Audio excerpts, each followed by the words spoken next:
जयन्त बसुमतारी बुंनाय बायदिब्ला रायजो राजाफोरनि अननायाव UPPL दोलोनि जानानै गोबां भटआव देरहागोन। दासिमाव 7 राउन्डआ जोब्बाय। बे 7 राउन्डआव जोबोद मोजां फिथाइखौनो नुनो मोनदों।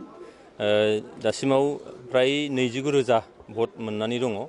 बेयाव डिफारेन्सआ जानानै दङ फ्राय 12,000 डिफारेन्सआव सोलिगासिनो दङ आरो मोनफ्रोमबो राउन्डआव स्टार्टिंनिफ्राय नायोब्ला बिदिनो 2,000 बा 2,500 लिडआव सोलिबाय थादों। दा बेखौ नायोब्ला जोंनि रिजाल्टआ जों साननाय बायदियैनो रायजो राजाया आंखौ मदद खालामदों, UPPL खौ मदद खालामदों। बेनिखायनो फिथाइया UPPL हिसाबै बे सिडली समस्तियाव आङो देरहागोना जोबोद रोखा।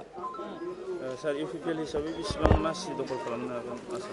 दासिमाव TV मिडियानि गेजेरजों जे नुदों बेयाव 8था सिटआव लिड खालामगासिनो दङ आरो ओरैनोबो जोङो 7निफ्राय 9सिम सिटखौ जों मोनगोन होननानै जों आसा खालामदों आरो बेबायदियैनो जिहेतु मोनफ्रोमबो सिटआव लिड खालामबाय थादों बेखायनो जोंनि जि आसा बे आसाया रायजो राजाया जेरैबायदि भट होदों बे आसाखौ निरासा जानाय नङा निस्सय।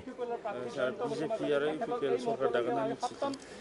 दा बेयाव जिहेतु NDA-नि जोङो बाहागोदार बेखायनो NDA हिसाबैनो सरकारा दागोना एकदम रोखा जाबाय। बेयाव एबसुलिट मोनसे मेजरिटि जों मोननो थांगासिनो दं। बेखायनो सरकारा दिनै BJP नि दैदेननायाव NDA-नि सरकार जागोन बेयाव जेबो साननांगौ गैया। बेयो जोबोद रोखा जाबाय।